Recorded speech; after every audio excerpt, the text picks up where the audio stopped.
Hi mga cute! Andito na naman tayo sa kunwaring vlog.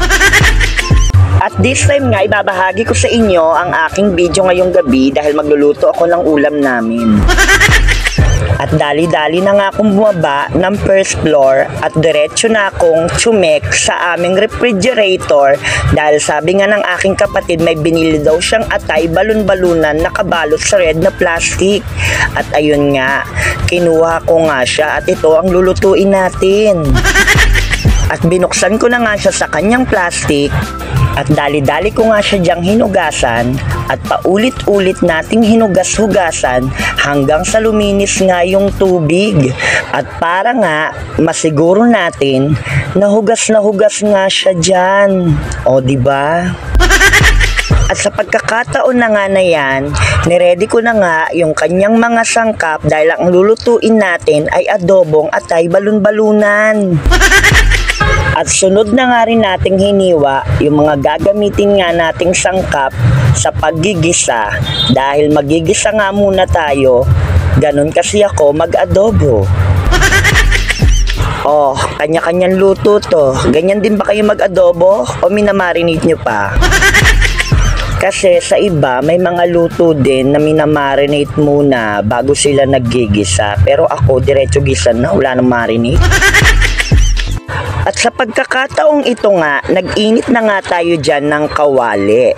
At kapag mainit na nga yan, lagyan na nga natin ng mantika dahil mag-i-start na tayong maggisa.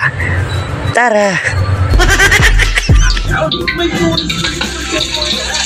At habang ginigisa ko nga dyan ng kawali, ayan, maraming salamat po sa lahat ng mga sumusuporta at tumatangkilik ng kunwaring vlog at sa patuloy na nanonood ng aking mga video. Thank you so much sa inyo.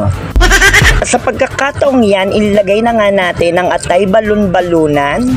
Ayan, at pagkalagay natin dyan, haluin lang natin ng haluin hanggang sa magmantika na siya.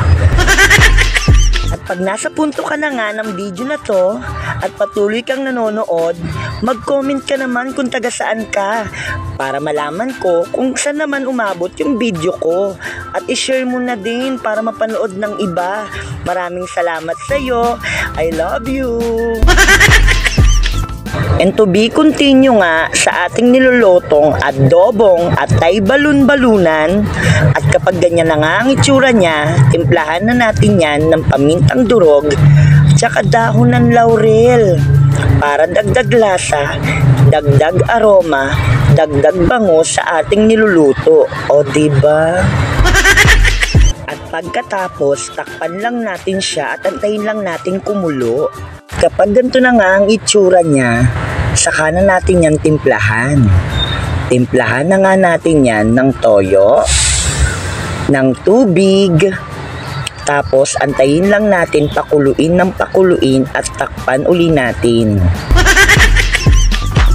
And charan! At kapag ganyan na nga yan, timplahan na natin ng suka. Tapos antayin lang uli natin kumulo dahil kapag kulo niyan, luto na yan. And here's the result of adobong atay balon-balunan. Tara mga cute! Kain tayo! Once again, ako uli si Maha Cobrador at ito ang aking kunwaring vlog at dahil nanood ka, ang cute mo! Bye!